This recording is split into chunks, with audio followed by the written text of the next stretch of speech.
my understanding is that some of the critical questions that you've put on the table revolve around barriers to affordable housing. And to that end, I'm speaking to the American sphere, particularly the American sphere of the last 40 years, revolving around neoliberal politics. The increasing privatization of public affairs and the ways in which market housing, developer culture, and essentially profit has become the foundation for any discourse in housing. Even in the context of academia, the role of housing has diminished over the years.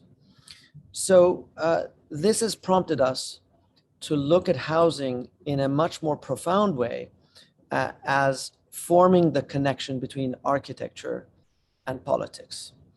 I think it is important at this threshold to recognize that architecture is not the solution, but rather architecture and housing becomes the means by which we ask questions about race, equity, and how the geographic landscape is refashioned. If you look at the politics of redlining, of gerrymandering, and the ways in which we create a place for the haves and have-nots, this becomes a roadmap for how we will demonstrate that good design is not something for merely the wealthy, but something for the environment, for everyone.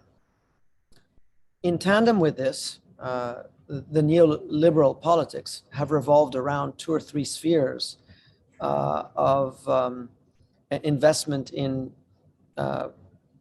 big private conglomerates.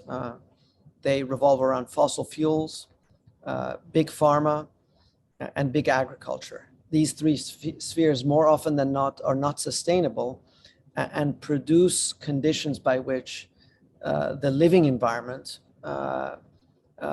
becomes highly compromised. So even discussions of housing deal with questions of health and well-being of a larger society.